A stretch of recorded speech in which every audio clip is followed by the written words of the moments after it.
Hi everyone, today we are dealing with core beliefs, and core beliefs are one of the key parts of learning about cognitive behavioural therapy. So in today's class you're going to learn what core beliefs are, you're going to learn how to find what core beliefs you have, and we're also going to give you some tools for dealing with them. So hold on tight, let's get going. Let's backtrack a bit. Now, one of the things that most people don't realize is that we live in a society of conditional acceptance. When we were brought up to believe that love and acceptance was conditional. For example, if we were a good boy or a good girl, then our parents would treat us well. And if we were badly behaved, then we'd be in trouble. Like, love was given to us on a conditional basis. We had to meet certain requirements in order to be accepted and loved. Now, that's not true all the time, but it is certainly true a lot of the time. And if we look at culture, if we look in the media, there is this sense of conditional acceptance, that you have to meet certain conditions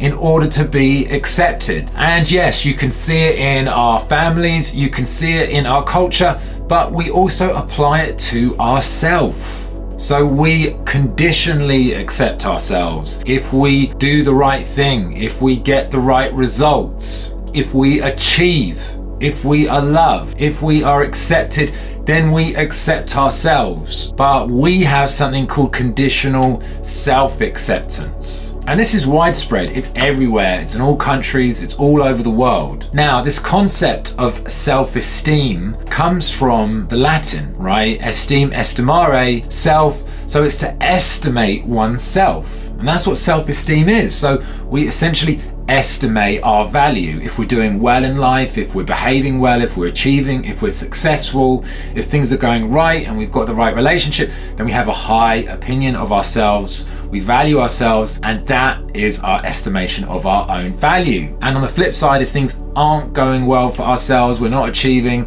we're not doing well at school or in our jobs or in our relationships, then we might have low esteem. This has kind of been taught by most of our education system and modern day culture, but in actual fact, it's not really true. This is just another extension of conditional acceptance. If you do well, you get accepted, and if you don't do well, then you're not accepted. And this is a fundamental problem with conditional acceptance. And as we go on, I'm going to help you to see that this isn't really a great way in order to be happy. It's actually a recipe for disaster. And I'm going to help you to think differently so we can move to something called unconditional self-acceptance, where we accept ourselves regardless of the circumstances. And a lot of therapists and coaches talk about the inner critic, and I'm sure you've heard about that. And that's what we do with ourselves. We have that conditional self-acceptance and self-judgment. And when we don't meet our own requirements, we judge ourselves negatively. And that is what the inner critic is. It's one thing having parents judging you, it's one thing having your bosses judging you, but at the end of the day, we judge ourselves. And that's pretty tiring. So let's look at a few examples, because it comes up time and time again. Now, when we judge ourselves, we label ourselves. We make it mean something bad about ourselves. For example, we might say, I must not let anyone down. And if I do, it means I am useless. Or we could say, I must be liked by other people, and if I'm not liked by other people, it proves that I am lovable, or it proves that there's something wrong with me. Again, you can see that we are basing or accepting ourselves or not accepting ourselves based on whether people like us or not, or whatever's happening in our circumstances. Let's look at another one. I must be a big achiever. I must be a success. I must do well. Otherwise, it proves that I am a failure. So we rate our value in accordance with whether we're doing well or not in our circumstances. So you see how this works.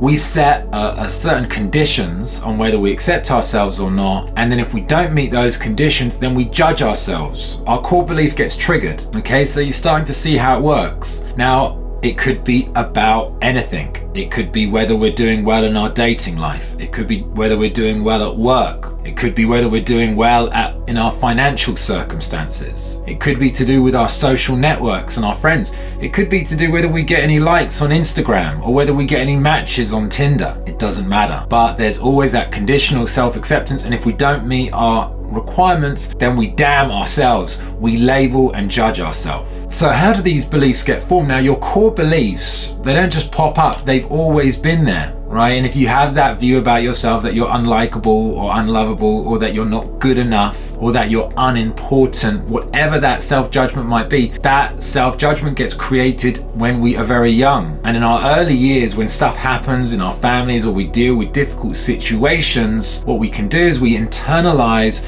and we say, well, there's something wrong with me. Because this happened, it means that there's something wrong with me. And we judge ourselves because of it. So that happens in childhood. And then we go through life and that core belief just kind of sits there all along. And we don't necessarily realize it's there until it gets triggered. Now, maybe you're familiar with this, maybe things were all cool and then something happens and that core belief, that core judgment about yourself pops up. So you'll begin to notice, if you don't already, that there is a theme in your life and that different circumstances can trigger your core belief. So interestingly enough, your core beliefs are a bit like a lens that you look at life through. Imagine if you put on a pair of red sunglasses and you looked at the world and everything would look red, right? That's just how it would be. Your core beliefs are similar. They're like a filter that you view and make sense of reality through. So, for example, imagine you had a core belief that was, I'm unimportant. And then you're at work and you don't even get invited to a meeting. What do you make that mean? I'm not being invited to the meeting because I'm unimportant. Or let's say you have that negative core belief, I'm unimportant, and you send an email to someone and they don't respond for a few days. Maybe you make that mean I'm unimportant. So for example, you can see that how that core belief shapes how you perceive and make sense of reality. Let's look at another one.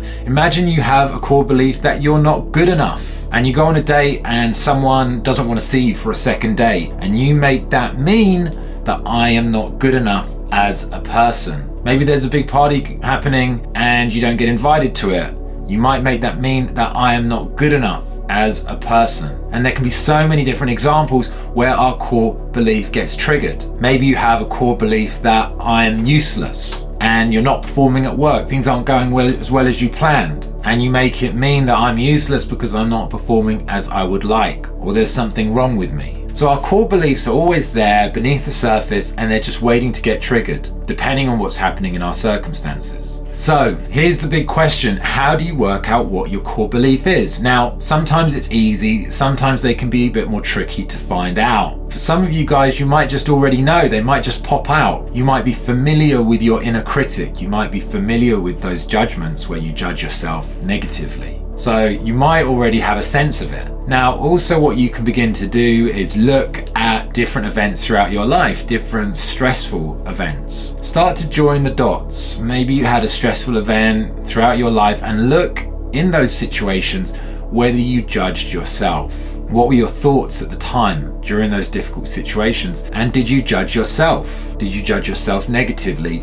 And is there a theme? So you can begin to map out different events, different situations, and start to get a sense if there's a theme or a pattern in terms of those judgments, those labels you say about yourself. That's another way of working out what they are. Now, one of my favorites is in those situations, ask yourself the question, if there's something stressful or something that's triggering you, ask yourself, what am I making this mean about me? So for example, imagine that your boss criticizes you and you're unhappy about it. What are you making it mean about you? Imagine you fail your exams or you get a C or a C minus. What are you making it mean about you? Imagine you break up with your partner. What are you making that mean about you? Now, we don't always judge ourselves and we don't always rate ourselves, but a lot of the time if you ask that question, it will help you get a closer sense of whether you are judging yourself. It's not there all the time, but generally speaking, if it is there and you ask yourself, what am I making it mean about me? That should connect you with that judgment about yourself. Now, here's the interesting thing. Conditional acceptance doesn't just apply to us. Yes, we judge ourselves conditionally,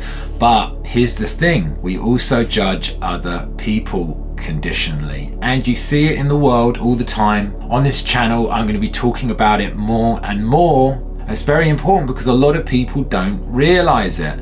If you look in the news, you look in the press, you look in government and politics, you look at the way people talk to each other on social media, we have this thing called conditional other acceptance. That means that you have to, or other people have to act in a particular way, behave in a particular way, be a particular way, and if they don't, then it means something about them. If you don't agree with someone, it means that they are a bad person. If someone thinks differently, it proves there is something wrong with them. If someone lies to you, it proves that they are a bad or evil or nasty person. It can be anything, but it's really important to notice that we don't just conditionally judge ourselves, but we also conditionally judge other people. Now in this class, I just want you to get a sense of what I'm talking about. Over the next couple of classes, we're going to be digging into this a little more and also giving you the tools to begin freeing yourself from these core beliefs. Now, it's difficult. These core beliefs have been around a long time, so they don't go quickly, but already we're going to show you how you can begin to firstly see them, bring awareness to them, find out what they are, and then begin the work of smashing through those core beliefs so that you don't always have to get triggered or be dealing with those difficult core beliefs that sit underneath everything, because they do shape how you see reality. And that's a big problem. So in the next class, we're going to be teaching you how to question what your core beliefs are, and also helping you to come up with something which I like to call unconditional self-acceptance and unconditional other acceptance. And that means that you can accept yourself unconditionally. And you know, that is a nice feeling. Have you ever seen, I mean, I don't know whether you guys like dogs. I love dogs. And you know, if there's a puppy or I'm looking after a puppy, I love that puppy unconditionally. I don't mind if it goes through the kitchen with muddy paws. I don't mind if it causes a mess. I don't mind what it does. I love that puppy. And that is unconditional love. Think about the love you might have for animals or for your loved ones. That is unconditional love. And we don't give ourselves that love. So we're going to be teaching you that in the next class. So well done today. Hold on tight. If you've got any questions, put them at the bottom of the video. I'll see you in the next session.